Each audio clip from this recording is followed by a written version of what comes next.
नमस्कार। आज के इस खास एक्सप्लेनर में हम बात करने वाले हैं भारतीय राजनीति के एक बिल्कुल नए चैप्टर की। ये सिर्फ दो पार्टियों की बात नहीं है, बल्कि एक ऐसा ऐतिहासिक राजनीतिक महामुकाबला है जो पूरी तस्वीर बदल सकता है। एक तरफ है सत्ता का वो स्थापित और बेहद मजबूत अनुभव जिसने सालों तक राज किया है, और दूसरी तरफ है एक बिल्कुल नई, तेज और आक्रामक लहर। राजनीति का युद्ध क्षेत्र अब पूरी तरह से बदल रहा है, और आज हम डेटा और फैक्ट्स के जरिए इस पूरी कहानी को डिकोड करेंगे। अब देखिए, आज देश के हर न्यूज़ रूम से लेकर चौराहों तक एक ही सवाल गूंज रहा है, और वो ये कि क्या सत्तारूढ़ पार्टी अपनी वो मजबूत पकड़ कायम रख पाएगी, या फिर हम राजनीति के एक बिल्कुल नए युग की शुरुआत देख रहे हैं। ये मामला सिर्फ एक चुनाव जीतने या हारने का नहीं है। असल में ये एक टेस्ट है कि क्या वो सिस्टम जिसे अब तक अजेय माना जाता था, एक नए तरह की चुनौती का सामना कर सकता है। तो आज के इस रणनीतिक विश्लेषण को हमने 5 हिस्सों में बांटा है। पहला, नया राजनीतिक युद्ध क्षेत्र। दूसरा, स्थापित साम्राज्य। तीसरा, उभरती हुई चुनौती। चौथा, अंतिम रणभूमि। और पांचवा, अनुभव बनाम बदलाव। चलिए शुरू करते हैं। पार्ट 1, नया राजनीतिक युद्ध क्षेत्र। भारतीय राजनीति अब एक ऐसे फेज में एंटर कर चुकी है जो हमने पहले शायद ही कभी देखा हो। ये स्क्रीन पर दिख रही तस्वीर सब कुछ साफ कर देती है। एक तरफ है बीजेपी, नरेंद्र मोदी के नेतृत्व में एक ऐसी चुनावी मशीन जिसे हराना लगभग नामुमकिन सा लगता है। और दूसरी तरफ है एक बिल्कुल नया चैलेंजर, सीजेपी, यानी कॉकरोच जनता पार्टी। ये नई राजनीतिक ताकत खास तौर पर युवाओं के वोट बैंक पर फोकस कर रही है और सत्ताधारी दल के लिए एक बड़ा सिरदर्द बनती जा रही है। मतलब मुकाबला एकदम कांटे का है, एक हैवीवेट चैंपियन वर्सेस एक एग्रेसिव नया प्लेयर। पार्ट 2, स्थापित साम्राज्य। चलिए पहले उस मजबूत नींव की बात करते हैं जो पिछले 1 दशक से भी ज्यादा समय में खड़ी की गई है। आखिर मोदी जी करोड़ों भारतीयों के लिए स्थिरता का प्रतीक कैसे बन गए? इसके पीछे कुछ बहुत ही सॉलिड पिलर्स हैं। राष्ट्रवाद का जज्बा, हाईवे और डिजिटल इंडिया जैसा बेहतरीन इंफ्रास्ट्रक्चर, फॉरेन पॉलिसी के जरिए दुनिया भर में भारत का बढ़ता दबदबा और ग्राउंड लेवल पे असर दिखाने वाली वेलफेयर स्कीम्स। इन सब ने मिलकर ये तय किया है कि मोदी जी सिर्फ एक नेता नहीं, बल्कि अपने आप में एक भरोसेमंद ब्रांड बने रहें। ये जो 3 शब्द है ना, ताकत, अनुशासन और निर्णायक नेतृत्व, ये सिर्फ शब्द नहीं है। ये वो शील्ड है जिसने बीजेपी को बड़े से बड़े क्राइसिस से निकाला है। चाहे इकोनॉमी को लेकर सवाल उठे हों या फिर किसानों का विरोध प्रदर्शन रहा हो, पार्टी ने हमेशा इसी इमेज का इस्तेमाल करके नैरेटिव को अपने पक्ष में मोड़ा है। और सच कहें तो इसे भेदना किसी भी विपक्षी दल के लिए लोहे के चने चबाने जैसा रहा है। लेकिन इमेज के अलावा जो काम जमीन पर होता है वो सबसे ज्यादा अहम है।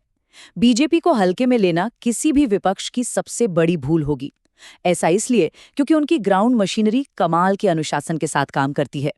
उनका सीधा सा फंडा है कि चुनाव टीवी डिबेट से नहीं, बल्कि बूथ दर बूथ, गांव दर गांव और राज्य दर राज्य जीतने पड़ते हैं। ये एक ऐसा नेटवर्क है जिस पर पार्टी आंख बंद करके भरोसा करती है। पार्ट 3, उभरती हुई चुनौती। अब बात करते हैं उस नई लहर की जो इस पुराने और सेटल सिस्टम को सीधे चुनौती दे रही है। देखिए, ये सीजेपी की लहर रातों रात या हवा में से नहीं आई है। ये असल में एक फ्रस्ट्रेशन का नतीजा है। आज का युवा बहुत ही सीधे और तीखे सवाल पूछ रहा है कि भाई नौकरियां कहाँ हैं? ये जो महंगाई बढ़ रही है या बार बार जो पेपर लीक हो रहे हैं, इनका परमानेंट सोल्यूशन क्या है? मतलब इमोशनली वो शायद राष्ट्रवाद से जुड़े हों, लेकिन शहरों में रहने वाले इन युवाओं को अपनी डेली लाइफ के लिए अब सॉलिड और प्रैक्टिकल जवाब चाहिए। इन दोनों पार्टियों की स्ट्रैटेजी का फर्क बहुत ही दिलचस्प है। सीजेपी का पूरा गेम फुर्ती और डिजिटल प्रेजेंस पर टिका है।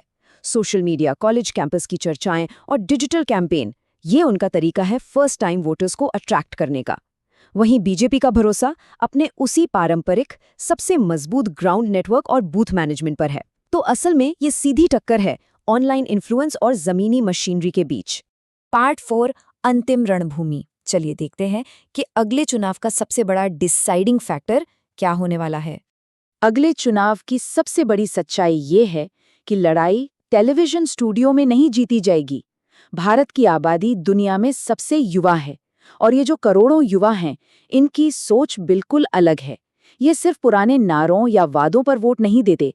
इनकी उम्मीदें और आकांक्षाएं बहुत ही प्रैक्टिकल और आज के समय की हैं। इसे ऐसे समझिए, आज के युवा की डिमांड्स 2 in 1 हो गई हैं। उन्हें देशभक्ति भी चाहिए, लेकिन उसके साथ साथ अपनी पक्की नौकरी भी। उन्हें एक मजबूत राष्ट्रीय नेता भी चाहिए और साथ ही स्टार्टअप्स, एजुकेशन रिफॉर्म्स और अपनी पर्सनल ग्रोथ भी।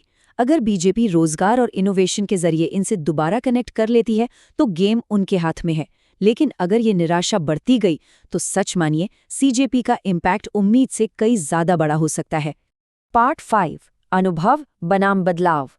हम इस एक्सप्लेनर के क्लाइमैक्स पर हैं, जहां ये तय होगा कि देश का फ्यूचर किस दिशा में जाएगा। कुल मिलाकर ये महामुकाबला दो बिल्कुल अलग चॉइसेस के बीच का है।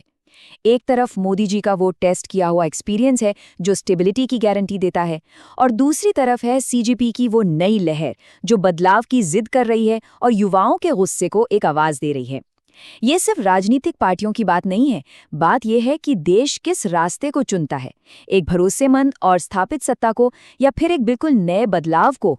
तो आखिर में सबसे बड़ा सवाल यही है, क्या भारत वाकई एक बहुत बड़े राजनीतिक बदलाव के लिए तैयार है? क्या बीजेपी एक बार फिर अपने नैरेटिव बदलने की कला से इस चुनौती को मात दे देगी?